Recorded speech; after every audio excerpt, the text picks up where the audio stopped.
চাওক কৰি যিহেতু ইউচিচি ইতিমধ্যে উত্তৰাখণ্ডত এই বিধানসভা সেই বিধানসভাত ইউচিচিৰ বিধেয়ক আহিছে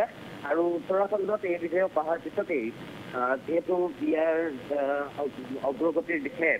মুখ্যমন্ত্ৰী ডক্টৰ হিমন্ত বিশ্ব শৰ্মা নেতৃত্বাধীন চৰকাৰখনেও ইউচিচি বিধেয়ক আনিব পাৰে আৰু তাৰ সম্ভাৱনা সম্পূৰ্ণ আছে। আৰু আজি যিহেতু সন্ধ্যা 6 বজাত কেবিনেট বৈঠক আয়োজন কৰা হৈছে আৰু সেই কেবিনেটত মুখ্যমন্ত্ৰীগৰাকীয়েও ইতিমধ্যে সেই কথা কৈ থৈছিল যে কেবিনেটত তেওঁলোকে এটা সিদ্ধান্ত ল'ব। আৰু আজিৰ যি কেবিনেট বৈঠক আছে সেই কেবিনেট বৈঠকৰ মূল ইছ্যুকেইটাই হৈছে যে এটা হৈছে বাজেট, যিহেতু বাজেট 12 তাৰিখে দাখিল কৰিব, তাৰ লগতে ইউচিচি বিধেয়কৰ ওপৰত আলোচনা হ'ব, তাৰ লগতে আলোচনা হ'ব যে বহু বিবাহ ৰোধৰ ক্ষেত্ৰত কেনেধৰণে ব্যৱস্থা গ্ৰহণ কৰা হ'ব ইত্যাদি বিষয়কে লৈ আজিৰ দিনটোত যি কেবিনেট বৈঠক 6 বজাত অনুষ্ঠিত হ'ব সেই কেবিনেট বৈঠকত আলোচনা কৰা হ'ব। এতিয়া যদি আমি ইউচিচিৰ প্ৰসংগলৈ আহোঁ কৰি তেনেহ'লে যিহেতু উত্তৰাখণ্ডৰ বিধানসভাত ইতিমধ্যে ইউচিচি বিধেয়ক অনা হ'ল আৰু বিজেপি চৰকাৰখনে বিজেপিয়ে যদি চোৱা যায় তেনেহ'লে বিজেপিৰ 2019ৰ যি নিৰ্বাচনৰ প্ৰতিশ্ৰুতি, যি সংকল্প পত্ৰ আছিল সেই সংকল্প পত্ৰৰ অন্যতম এটাই প্ৰতিশ্ৰুতি আছিল ইউচিচি। গতিকে ৰাম মন্দিৰ প্ৰাণ প্ৰতিষ্ঠাৰ কথা তেওঁলোকে ৰাম মন্দিৰ নিৰ্মাণৰ যি প্ৰতিশ্ৰুতি দিছিল সেয়া পূৰণ কৰিলে আৰু এইবাৰ 2024ৰ নিৰ্বাচনৰ পূৰ্বেই তেওঁলোকে এতিয়া সংসদৰ অধিৱেশনো চলি আছে। গতিকে সেই অধিৱেশনতে ইউচিচিৰ প্ৰসংগও আহিছে। ইউচিচিক লৈ তেওঁলোকে ইতিমধ্যে যদি চোৱা যায় তেনেহ'লে 2019ৰ চৰকাৰ গঠনৰ পিছতো কিন্তু তেওঁলোকে বিভিন্ন সময়তে ইউচিচিক অনাৰ এটা চেষ্টাত অব্যাহত ৰাখিছিল। গতিকে ৰাজ্যসমূহৰ ক্ষেত্ৰত যদি চোৱা যায় তেনেহ'লে উত্তৰাখণ্ডই যিহেতু আনিলে, পুষ্কৰ সিং ধামী চৰকাৰে যিহেতু এই ইউচিচি বিধেয়ক ইতিমধ্যে তেওঁলোকে উত্থাপন কৰিলে, তেওঁলোকৰ বিধানসভাত সেই বিধেয়কখন আনিছে আৰু তাৰপিছতেই অসম চৰকাৰেও এই বিধেয়কখন অনাৰ ক্ষেত্ৰত ইতিমধ্যে যদি চোৱা যায় বাজেট অধিৱেশন আৰম্ভ হোৱাৰ লগে লগে এই প্ৰক্ৰিয়াটোক লৈ যেতিয়া সংবাদ মাধ্যমে প্ৰশ্ন কৰিছে আৰু প্ৰত্যেকৰে প্ৰশ্নৰ উত্তৰত কিন্তু প্ৰত্যেকগৰাকী মন্ত্ৰী বিধায়কে এই কথাটো কৈছে যে তেওঁলোকে ইউচিচিৰ পক্ষত আছে, ইউচিচি অনাৰ পক্ষত আৰু ইউচিচি কেনেধৰণে প্ৰৱৰ্তন কৰিব পৰা যাব অসমত তাক লৈ তেওঁলোকে আলোচনা কৰিব। গতিকে আজিৰ দিনটো যথেষ্ট গুৰুত্বপূৰ্ণ। আজিৰ কেবিনেট বৈঠকখনত এই বিষয়টো আলোচনা হ'ব। মই ইতিমধ্যে উল্লেখে কৰিছোঁ যে বাজেট যিহেতু 12 তাৰিখে আছে, গতিকে বাজেট দাখিল কৰিব, সেই বাজেটক লৈও আলোচনা হ'ব। তাৰ লগতে কিন্তু ইউচিচি বিধেয়ক, মূলতঃ ইউচিচি বিধেয়ক আৰু যি বহু বিবাহ প্ৰতিৰোধ, সেই বহু বিবাহ প্ৰতিৰোধক লৈ পেলাই আলোচনা কৰিব। ইউচিচি যদি আনে তেনেহ'লে অসমৰ ক্ষেত্ৰত কেনেধৰণৰ কি ব্যৱস্থা ল'ব? এতিয়া যদি চোৱা যায় তেনেহ'লে সংখ্যালঘুৰ যিসকল লোক আছে, সংখ্যালঘুক প্ৰতিনিধিত্ব কৰা যিসকল সংখ্যালঘুৰ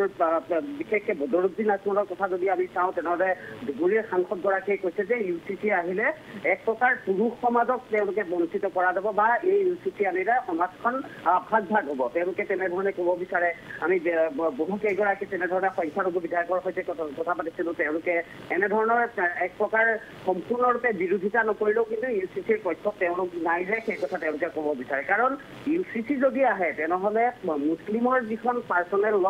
অৰ্থাৎ শৰীয়ত আইন যিখন আছে সেই শৰীয়ত আইনৰ যিবোৰ নিয়ম আছে সেই নিয়মবোৰ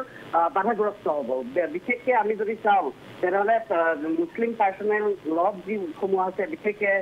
বিবাহৰ ক্ষেত্ৰত তেওঁলোকে যিহেতু বিবাহৰ ক্ষেত্ৰত এখন তেওঁলোকৰ নিজৰ শৰীয়ত আইনখনক বিশ্বাস কৰে, ঠিক একেদৰে যদি চোৱা যায় বিবাহ বিচ্ছেদৰ ক্ষেত্ৰত তেওঁলোকে শৰীয়ত আইনক বিশ্বাস কৰে, 3 তালাকৰ যিটো প্ৰক্ৰিয়া কৰি, গতিকে সেই ক্ষেত্ৰবিলাকত তেওঁলোকে তালাক বুলি দিয়াৰ লগে লগে তেওঁলোকৰ তালাকৰ তেনেধৰণৰ ব্যৱস্থা আছে। গতিকে এই সকলোবোৰ তেওঁলোকে যিখন আইনক মানি আহিছে অৰ্থাৎ শৰীয়ত আইনখন তেওঁলোকে পাৰ্চনেল তেওঁলোকৰ বাবে যিখন ল আছে সেইখনকে তেওঁলোকে মানে, গতিকে সেইখন তেওঁ ক্ষতিগ্ৰস্ত হ'ব পাৰিব। কাৰণ এই ইউচিচি অনাৰ লগে লগে যেতিয়া সমান নাগৰিক সংহিতা আহিব, সমান নাগৰিক সংহিতা অহাৰ লগে লগে তেওঁলোকৰ যিবোৰ ধৰ্মীয় বিশ্বাস আছিলে, ইমান দিনে তেওঁলোকে যি বিশ্বাসৰ মাজেৰে চলি আছিল সেই বিশ্বাসত ব্যাঘাত জনিব। গতিকে তেওঁলোকে তাৰ বাবেই ইউচিচিৰ বিৰোধিতা তেনেধৰণে কৰি আহিছে। কিন্তু ইউচিচি অহাৰ লগে লগে চোৱা যদি যায় তেনেহ'লে বিশেষকৈ মহিলাসকলৰ বাবে যথেষ্ট ভাল হ'ব। কাৰণ মহিলাসকলে এই বিভিন্ন সময়ত যিহেতু পুৰুষতান্ত্ৰিক সমাজখনৰ পৰা তেওঁলোকে তেনেধৰণৰ কিছু ব্যৱস্থাৰ মাজেৰে তেওঁলোক চলিবলগীয়া হৈছিল। তেওঁলোকক যেতিয়াই মন যায় তেতিয়া তেওঁলোকক তালাক দি দিছিল। গতিকে সেই প্ৰক্ৰিয়াবোৰে বিশেষকৈ মুছলমান মহিলাসকল ইয়াৰ দ্বাৰা লাভান্বিত হ'ব আৰু এই ইউচিচি প্ৰক্ৰিয়াটোক সেইবাবেই সমগ্ৰ দেশতে মহিলাসকলে সৰহ সংখ্যক মহিলা ইয়াক আদৰণি জনাইছে আৰু বিজেপি চৰকাৰখনে মই ইতিমধ্যে উল্লেখেই কৰিছো যে 2019 নিৰ্বাচনী প্ৰতিশ্ৰুতি আছিলে বিজেপিৰ অন্যতম সংকল্প পত্ৰত থকা এইটো UCC গতিকে UCCৰ পক্ষত বিজেপি চৰকাৰখন আছে গতিকে অসমৰ ক্ষেত্ৰত কেনেধৰণে কৰে বিশেষকৈ জনজাতীয় অঞ্চলসমূহত কেনেধৰণে তেওঁলোকে কৰিব উত্তৰাখণ্ডতো দেখিছো যে তেওঁলোকে কিছু নিয়ম UCCৰ যিখিনি গাইডলাইন আছে সেই গাইডলাইনৰ পৰা আঁতৰি গৈ তেওঁলোকে কিছু ব্যৱস্থাৰ মাজেৰে গৈছে গতিকে অসমৰ ক্ষেত্ৰত কি ব্যৱস্থা কেনেধৰণে ল'ব জনজাতীয় লোকসকলক কেনেধৰণে আঁতৰাই ৰাখিব কাৰণ তেওঁলোকৰ কিছু বিশ্বাস তেওঁলোকৰ মাজত আছে জনজাতীয় লোকসকলৰ মাজত কিছু বিশ্বাস আছে অসমৰ ক্ষেত্ৰত যিহেতু বিভিন্ন জনজাতিয়ে বাস কৰা এখন ৰাজ্য অসম গতিকে অসমৰ ক্ষেত্ৰত আজিৰ দিনটোত 6 বজাৰ যিখন কেবিনেট বৈঠক হ'ব সেই 6 বজাৰ কেবিনেট বৈঠকখনত পুংখানুপুংখভাৱে তেওঁলোকে আলোচনা কৰিব কোনবোৰ বিষয় ৰাখিব UCCত আৰু কোনবোৰ বিষয় আঁতৰাই ৰখা হ'ব নিশ্চয়কৈ ৰাজু আচলতে UCCখনক লৈ যথেষ্ট চৰ্চা অব্যাহত থকা পৰিলক্ষিত হৈছে আৰু উত্তৰাখণ্ড প্ৰথমখন ৰাজ্য হিচাপে ইতিমধ্যে বিবেচিত হৈছে কাৰণ UCC প্ৰৱৰ্তন কৰা প্ৰথমখন ৰাজ্য হৈছে উত্তৰাখণ্ডত আৰু তাৰ পাছতে অসমত এই বিধেয়কখন উত্থাপন কৰাৰ আজি যিহেতু আলোচনা হোৱাৰ সম্ভাৱনা আছে কেবিনেট বৈঠকত কিন্তু বিজেপি চৰকাৰৰ যদি আমি এজেণ্ডালৈ চাওঁ প্ৰথমতে বিজেপি চৰকাৰৰ যি এজেণ্ডা আছিলে 370 ধাৰা প্ৰত্যাহাৰ তাৰ পাছতে অন্য এক এজেণ্ডা আছিলে 3 তালাক নিষিদ্ধ কৰা আৰু সেয়া ইতিমধ্যে বিজেপি চৰকাৰখনে কৰিছে কেন্দ্ৰীয় চৰকাৰখনে কৰিছে আৰু তাৰ পাছতে ৰাম মন্দিৰ প্ৰতিষ্ঠা আৰু তাৰ পিছত অন্যতম এটা এজেণ্ডা হৈছে যে UCC সমগ্ৰ দেশতে প্ৰৱৰ্তন কৰা বিশেষকৈ আমি যদি অসমৰ ক্ষেত্ৰত চাওঁ অসমৰ ক্ষেত্ৰত যথেষ্ট জনজাতীয় লোকসকল আছে UCC যেহেতু জনজাতীয় লোকসকলৰ আওতালৈ অনা নাই জনজাতীয় লোকসকলক বাহিৰত ৰখা হৈছে আৰু এই ক্ষেত্ৰত অসমত যথেষ্ট প্ৰত্যাহ্বানৰ সৃষ্টি হোৱাৰ সম্ভাৱনা আছে কাৰণ আমি যদি চাওঁ উত্তৰাখণ্ডত প্ৰৱৰ্তন কৰাৰ পাছতেই এক প্ৰকাৰ উচ্ছেদ কেন্দ্ৰ কৰি যি হিংসাত্মক পৰিস্থিতিৰ সৃষ্টি হৈছে কিন্তু একাংশ লোকে ক'ব বিচাৰিছে যে এই যি হিংসাত্মক পৰিস্থিতিৰ সৃষ্টি হৈছে উত্তৰাখণ্ডত তাৰ আৰতে আছে কিন্তু UCC প্ৰৱৰ্তন বা একাংশ লোকে সেই কথা ক'ব বিচাৰিছে অসমৰ ক্ষেত্ৰত কেনেধৰণৰ প্ৰত্যাহ্বানৰ সন্মুখীন হ'ব পাৰে UCC প্ৰৱৰ্তনৰ পাছত ৰাজু চাওক নিশ্চয়কৈ আপুনি যিটো ইতিমধ্যে উল্লেখ কৰিছে যে জনজাতীয় লোকসকলৰ ক্ষেত্ৰত কেনেধৰণে UCCয়ে তেওঁলোকক আঁতৰাই ৰখাৰ ক্ষেত্ৰত কি ব্যৱস্থা গ্ৰহণ কৰিব উত্তৰাখণ্ডত যিবোৰ ঘটনা সংঘটিত হৈছে সেইবোৰৰ পাৰ্শ্বক্ৰিয়া অসমতো পৰিব নেকি এনেকুৱা কথাবোৰ কেতবোৰ কথা নিশ্চয়কৈ থাকিব আৰু আপুনি উল্লেখ কৰা ধৰণে যে বিজেপি চৰকাৰখনে তেওঁলোকে দি অহা প্ৰতিশ্ৰুতিসমূহক লৈ পেলাই তেওঁলোকে কাম কৰি আছে বিশেষকৈ এই এনেধৰণৰ বৃহৎ সিদ্ধান্ত কিছুমান তাৰ ভিতৰত আপুনি উল্লেখ কৰা ধৰণে 3 তালাকক লৈ তেওঁলোকে ব্যৱস্থা কৰিলে কিন্তু UCCৰ ক্ষেত্ৰত যদি আমি চাওঁ তেনেহ'লে পুৰুষৰ বহু বিবাহ যিটো শৰীয়ত আইনত ন্যায্য মানি লোৱা হৈছে সেইটো অবৈধ ঘোষণা হ'ব যদি এতিয়া UCC হৈ যায় কাৰণ বহু বিবাহ যদি চোৱা যায় তেনেহ'লে অকল শৰীয়ত আইন বা মুছলিম পাৰ্চনেল লতে যে আছে এনে নহয় বিশেষকৈ এই যি জনজাতীয় লোকসকলৰ মাজতো তেনেকুৱা ধৰণৰ কিছু বিশ্বাস আছে আৰু সেই বিশ্বাসৰ আধাৰতে তেওঁলোকে সেইখিনি ন্যায্য বুলি ভাবি থাকে গতিকে সেই সকলোবোৰ সিদ্ধান্তৰ বিৰুদ্ধে গৈ কেনেধৰণে UCC প্ৰৱৰ্তন কৰিব বিশেষকৈ তাক লৈ আজি বিস্তৃতভাৱে সেই বিষয়বোৰ আলোচনা হ'ব তাৰ লগতে পৈতৃক সম্পত্তিৰ ক্ষেত্ৰত কন্যা সন্তানৰ সম অধিকাৰ এই সম অধিকাৰৰ বিষয়টো যদি আমি চাওঁ তেনেহ'লে কন্যা সন্তানৰ ক্ষেত্ৰত কিন্তু সেই অধিকাৰৰ পৰা কন্যা সন্তান সাধাৰণতে বঞ্চিত হৈ আহিছে সেইটো লাগে আপুনি হিন্দু সমাজতে হওক বা খ্ৰীষ্টান সমাজতে হওক বা যিকোনো সমাজতে আপুনি তেনেকুৱা ধৰণৰ এটা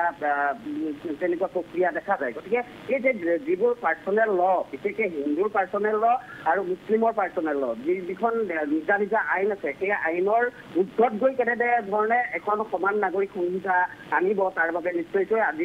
কেতবোৰ আলোচনা হ'ব য'ত যিবোৰ পাৰ্শ্বক্ৰিয়া হ'ব পাৰে পৰৱৰ্তী সময়ত ইয়াৰ প্ৰভাৱ কি কৰিব এই প্ৰভাৱক তেওঁলোকে কেনেধৰণে যুঁজ দিব গতিকে সেই সকলোবোৰ কথা নিশ্চয়কৈ আজি বিতংভাৱে আলোচনা হ'ব ঠিক একেদৰে UCC যদি প্ৰৱৰ্তন হয় সন্তান জন্ম দিয়াৰ ক্ষেত্ৰত নাৰীৰ ইচ্ছাক সন্মান প্ৰদান কৰা হ'ব যে বিভিন্ন সময়ত দেখা যায় আপুনি যেতিয়া এগৰাকী মহিলাই কম বয়সতে কেতিয়াবা বিবাহ হোৱাৰ পিছত তেওঁ আনকি অজস্ৰ সন্তানৰ মাতৃত্বৰ বোজা তেওঁ গ্ৰহণ কৰিবলগীয়া হয় গতিকে এগৰাকী নাৰীৰ যিটো স্বাধীনতা সেই নাৰীৰ স্বাধীনতা কেনেধৰণে অক্ষুণ্ণ ৰাখিব পৰা যাব সেয়া UCCত আছে এয়া বিশেষকৈ আপুনি যদি চোৱা যায় তেনেহ'লে নাৰী সমাজক কেন্দ্ৰ কৰিয়ে কিন্তু UCCৰ বহু কথাই আছে গতিকে স্বাভাৱিকতে নাৰী সমাজে এইখিনিক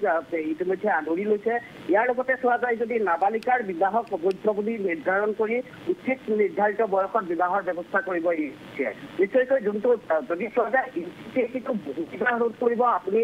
বেলেগকৈ আৰু তেনেধৰণে বহু বিবাহৰ আইনৰ বেলেগ কথা নাহিব যদি ইউচিচি আহি যায় ইউচিচি অহাৰ লগে লগে বহু বিবাহৰ ওপৰতো বহুখিনি তাত প্ৰতিৰোধ থাকিব তাৰ লগতে আপুনি বাল্য বিবাহৰ ক্ষেত্ৰতো আপুনি পৃথককৈ আইন কৰাতকৈ নিশ্চয় যেতিয়া ইউচিচি থাকিব ইউচিচিয়ে তাৰ মাজতে এই গোটেই কথাখিনি সাঙুৰি ল'ব গতিকে ইউচিচি আহে ইউচিচি অহাৰ ফলশ্ৰুতিত কি হ'ব পাৰে কি নহ'ব পাৰে এই গোটেই কথাখিনি আজি 6 বজাত যিখন কেবিনেট বৈঠক আছে সেই কেবিনেট বৈঠকতে এই গোটেই বিষয়টো আলোচনা হ'ব ৰাজু বৰা এই মুহূৰ্তত আপোনাক ধন্যবাদ জনাইছো